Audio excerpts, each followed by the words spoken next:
The famous death by chocolate cake. और मैं जानती हूँ कि ये डेथ बाय चॉकलेट का मतलब है कि केक के ज़रिए मौत। ये नाम ना थोड़ा सा एग्रेसिव लगता है, बट इट रियली मीन्स कि जैसे ही आप इसकी एक बाइट मुंह में लेते हो ना, तो चॉकलेट की जो गुडनेस होती है, तो वो जब मुंह में जाती हैं तो फिर चॉकलेट में तो आप डूब ही जाएंगे।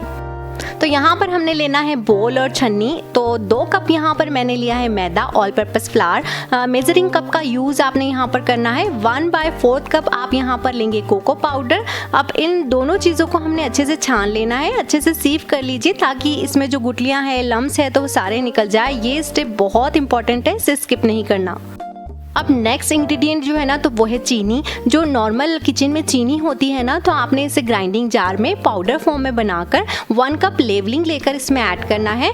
इसके बाद इसमें जाएगा पिंच ऑफ सॉल्ट, थोड़ा सा 1/3 टीस्पून आपने सॉल्ट ऐड करना है। और यहाँ पर बेकिंग पाउडर जो है ना, तो वो 1.5 चमचा आपने इसमें डालना है, यानी कि 1 + 1/2 टीस्पून आपने इसमें ऐड करना है। और बेकिंग सोडा जो है ना, तो सेम आपने लेना है जितना आप बेकिंग पाउडर ले रहे हैं, यानी कि 1 + 1/2 टीस्पून, 1.5 चमचा आपने इसमें डालना है। और इन सारी चीज़ों को जो है ना, एक स्पैचुला की हेल्प से हमने सारे ड्राई इंग्रेडिएंट को अच्छे से मिक्स कर लेना है।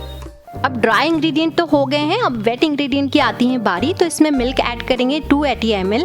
तो इसमें हम दूध जब डालेंगे तो वो रूम टेम्परेचर पर होना चाहिए, तो ये आप ध्यान दीजिएगा। और 2 यहाँ पर आपने एग डालना है, तो एग भी यहाँ पर रूम टेम्परेचर पर होना चाहिए।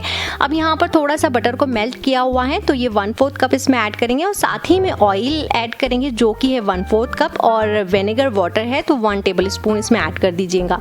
अगर आप मेल्टेड बटर का ही यूज़ करना चाहते हैं, तो ऑयल नहीं डालना चाहते हैं, तो बटर फिर आप 1/2 कप ले लीजिए। अब इसे हमने अच्छे से ना तो मिक्स कर लेना है एक विस्क की हेल्प से। तो बहुत ही लाइटली और आपने चलाते जाना है, तो 1 से 2 मिनट में जो है ना, तो ये लम्स फ्री बैटर मिल जाएगा। अब यहाँ पर हमारा बैटर जो है ना, तो वो रेडी हो गया है। तो यहाँ पर मैंने लिया है एक स्प्रिंग पैन फॉर्म।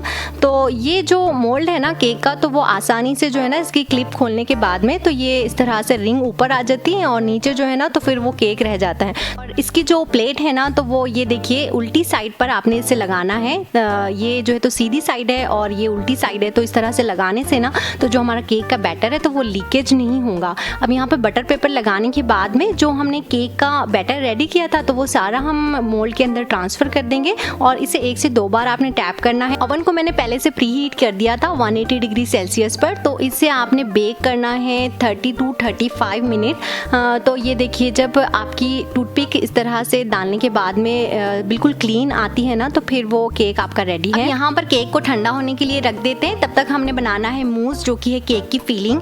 तो यहाँ पर जो मैंने व्हिपिंग क्रीम लिया है, तो ये बहुत ही ज़्यादा अच्छी है। और इसकी जो पीक बनती है ना, तो वो भी बहुत ही स्टिफ पीक बनती है, सॉफ्ट पीक नहीं बनती है, जो कि हम जब फ्रोस्टिंग बनाते हैं और केक पर लगा देते हैं तो वो बैठ जाती है, फ़ौरन से डिफ्लेक्ट हो जाती है। तो ये वैसी वाली क्रीम नहीं है, बहुत ही अच्छी है यूज़ करने में। तो ये वाली जो क्रीम है ना, तो आप जब भी केक बनाएंगे तो 1 से 2 दिन पहले लाकर आपने इसे नॉर्मल फ्रिज में रख देना है, फ्रीज़र में नहीं रखना। तो ये क्रीम आपने लेना है 2 कप और इसे एक हैंड ब्लेंडर की हेल्प से जो है तो 4 से 5 मिनट चला कर ना, इसे एक अच्छा सा, ये देखिए, जब इस तरह से आपकी जो क्रीम है तो वो ड्रॉप ना होने लगे, तो समझिए कि आपकी फ्रोस्टिंग बनके रेडी है। अब यहाँ पर हमने लेना है 1 कप जो है तो चोको चिप्स। और इसमें मैं थोड़े से टेक्सचर के लिए ना, तो ये कैडबरीज डाल रही हूँ। इसे 30 सेकेंड के इंटरवल से आपने क्या करना है, माइक्रो हीट करना है। तो ये देखेंगे आपकी चॉकलेट जो है तो वो सारी मेल्ट हो जाएंगी। तो इसे आपने अच्छे से मेल्ट कर लेना है, यानी कि अच्छे से मिक्स कर लेना है। इसकी जगह पर आप जो है तो चॉकलेट के क्यूब्स भी ले सकते हैं, डार्क चॉकलेट भी यूज़ कर सकते हैं। तो आपने चॉकलेट को जो है तो बारीक क्यूब्स में कट करके फिर आपने माइक्रो हीट कर लेना है या डबल बॉईल कर लेना है, तो वो चॉकलेट मेल्ट हो जाएंगे। अब सारी चॉकलेट मेल्ट होने के बाद में जो हमने फ्रोस्टिंग रेडी की थी, तो वो उसमें हम ऐड कर देंगे। अब ऐड होने के बाद में बस मैं इसे इतना सा चलाऊंगी कि ये जो है तो चॉकलेट हमारी जो है तो वो बस हमारी फ्रोस्टिंग के अंदर जो है ना, तो वो मिक्स हो जाए।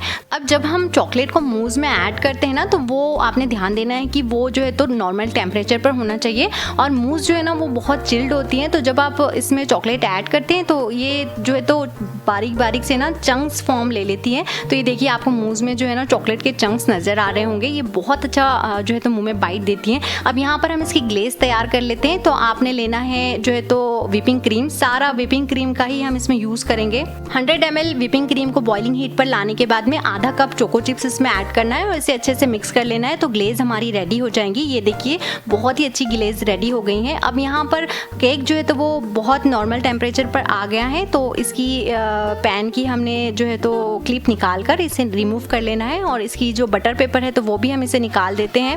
अब यहाँ पर एक स्ट्रेटेड नाइफ ले लीजिए, यानी कि जो उसकी जो धार होती है तो वो थोड़ी सी दानेदार सी ऐसी होती हैं, तो वो लेकर आपने इसकी जो है तो कटिंग कर लेनी है। ये देखिए यहाँ पर तो मैंने इसे 3 पार्ट में कट कर दिया है। मेक श्योर कीजिएगा कि केक जो है ना वो बिल्कुल अच्छे से ठंडा होना चाहिए। जो केक की लेयर हम यूज़ करें तो उसे अच्छे से आपने ठंडा कर लेना है। अब स्प्रिंग पैन फॉर्म में आपने ये केक को सेट करना है। तो इसके एक लेयर केक की आपने ऐड करना है और उसके ऊपर जो हमने फ्रोस्टिंग रेडी की थी तो वो फ्रोस्टिंग सारा हमने इसके ऊपर लगा लेना है। तो आपने इसके 3 पार्ट करके ही लगाना है। अब केक के ऊपर आपने सारी फ्रोस्टिंग अच्छे से लगाने के बाद में शुगर सिरप को इस तरह से आपने इसके ऊपर डालना है, क्योंकि ये केक जो है तो डेड बाय चॉकलेट है, सारा चॉकलेट का ही इसमें यूज़ होता है और इसकी वजह से इसमें थोड़ा सा मॉइस्ट टेक्सचर ज़्यादा आ जाएगा। अब केक की दूसरी लेयर रखने के बाद में फिर से हमने इसकी फ्रोस्टिंग की अच्छे से लेयरिंग कर लेनी है। अब ये मूस को आपने अच्छे से स्प्रेड करने के बाद में चॉकलेट सिरप ऐड कर दीजिए और इसके ऊपर 3rd चॉकलेट केक की लेयर इस पे लगा दीजिए और फिर से आपने जो फ्रोस्टिंग मूस रेडी किया था तो वो अच्छे से आपने अप्लाई करना है और इसे 1 घंटे के लिए फ्रिज में सेट होने के लिए रखना है। सेट होने के बाद में आपने इसकी रिंग जो है तो वो निकाल लेनी है। तो ये केक हमारा बिल्कुल अलहदा हो जाएगा। अब जो हमने ग्लेज रेडी किया था तो वो ग्लेज हमने इसके ऊपर सारा ट्रांसफ़र कर देना है और ये इतना मेल्टेड होना चाहिए कि ये खुद से स्प्रेड होने लग जाए। तो ये देखिए कितना अच्छे से ये स्प्रेड हो रहा है। अब हमारा सारा ग्लेज जो है तो वो अच्छे से स्प्रेड हो गया है। तो हमने इसे फ्रिज में आधे घंटे के लिए सेट होने के लिए रखना है। आधा घंटा केक हमारा सेट होने के बाद कुछ इस तरह से नज़र आएगा। तो यहाँ पर मैंने कुछ कैडबरीज को जो है तो ग्रेट करके इसके ऊपर डेकोरेशन के लिए ऐड किया है। केक को मैंने थोड़ा सा और हाईलाइट करने के लिए इसे चॉकलेट सिरप से जो है तो स्क्वायर्स की इस तरह से लाइनिंग्स बना ली हैं। आप इसे किसी भी तरह से क्रिएटिव बना सकते हैं, या तो आप इसमें चॉकलेट चिप्स का यूज़ कर सकते हैं इसे डेकोरेट करने के लिए, या फिर आप ओरियो बिस्किट से इसे डेकोर कर सकते हैं, या फिर आप इसमें जो है तो चॉकलेट बॉल्स का यूज़ कर सकते हैं। तो यहाँ मैं आपको कट करके भी बता देती हूँ कि ये कितना अच्छा और ज़बरदस्त सा मॉइस्ट और mouth in the melt cake हमारा बनके रेडी हो गया है। तो आप देख सकते हैं बेहतरीन सा dead by chocolate famous cake हमारा घर बैठे ही बहुत ही यम्मी बनके रेडी हो गया है। बहुत ही सिंपल केक है, विदिन 10 मिनट्स में ये बनके रेडी होता है। सारे इंग्रेडिएंट एक ही बोल के अंदर हमने मिक्स करना होते हैं। तो आपने इसे बनाना है and let me know how it is turn out. Share this video with your friends and family. Hit the like button if you like this recipe. Follow and subscribe to taste my food channel. Stay happy. अल्लाह हाफिज।